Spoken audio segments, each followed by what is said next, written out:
Our mother Aisha radiallahu ta'ala anha, when the Prophet was in her house, the Prophet would always receive gifts. All the other wives, the Prophet won't receive gifts in their house. And the Sahabas would only do it when he's at the night of Aisha's house. They'll come, give the gifts. So the Sahabas became a bit upset by the Sahabiyat. The wives of the Prophet ﷺ became upset. That's not fair. Why is he always receiving gifts at the house of Aisha? What about us? Why not us? So they spoke amongst themselves, the other camp, and they said, we need to address this issue to the Prophet. So they sent Salama radiallahu ta'ala anha.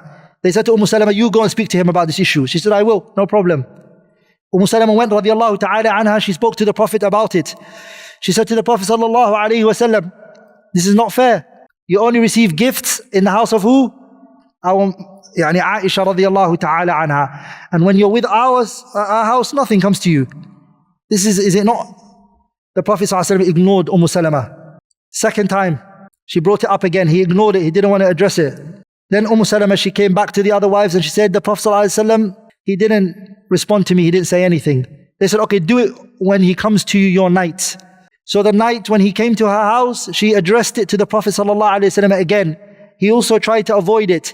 When she repeated it again and again and again, he looked at her and he said to her, Wallahi, Salama, Wallahi, Jibreel did not come to me with the revelation in the bed or the house of someone other than Aisha. It is only Aisha's house that Jibreel came to me with revelation. In other words, Aisha has something over all of you. Do not talk to me about this issue. Salama, she said, Ya Rasulullah, please, I apologize, forgive me, I shouldn't have brought this up. Astaghfirullah, I ask Allah for forgiveness. And she didn't. The other women are waiting, right? So when she comes back, they say, hey, what did he say to you? She said, look, I spoke to him, I'm not going to bring it up to him again. They said, no, this is not a good answer. We need an answer from the Prophet. We want this to stop. Then they made the decision to send Fatima, the daughter of the Prophet. Fatima, can you go and talk to your dad? She said, no problem. She came to her dad and she spoke to her dad. The Prophet ﷺ, he said, Ya Fatima, la tukallimni fi sha'ni Aisha. Do not speak to me about the issue of Aisha. Do not bring this up to me. This harms me. He said, Aisha, Fatima, do you want to harm me? Don't bring this issue up to me. She said, Dad, forgive me. And she came back to the wives of the Prophet ﷺ. She told them that I spoke to the Prophet. They said, no, please go back again. And she said, no, I'm not going to go back. Then they said within themselves, hey, who's going to go? Zainab bint Jahsh said, Zainab said, I'm going to go. I'm going to speak to him. I need to say this. This needs to be addressed. Zainab came to the Prophet ﷺ and our mother Aisha was sitting there. When Zainab walked in, Zainab raised her voice very, very high. And she said what she wanted to say. And the Prophet was silent, not saying anything. Then he looked at our mother Aisha, and Aisha, she said, I realized he was giving me permission to talk.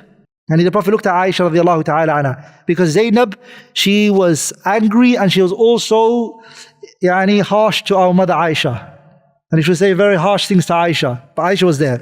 So the Prophet looked at Aisha. Aisha said, I looked at the Prophet and I realized he was giving me permission to talk. Aisha, she said, I started to speak.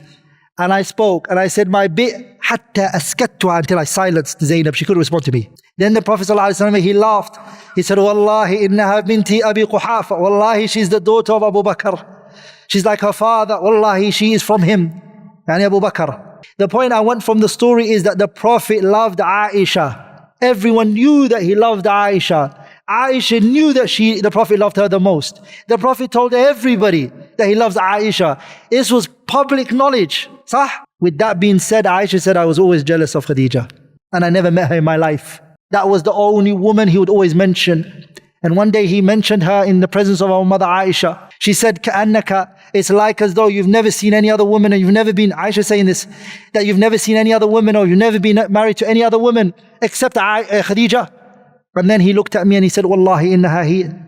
Wallahi, she is this, and she is this, and she is this, and she's the mother of my children. All of his children, majority, all of them, they came from who? Khadija radiallahu ta'ala anha, except Ibrahim, who came from Maria al-Qibtiyya. The rest, they came from who? They came from Khadija. So why am I mentioning this?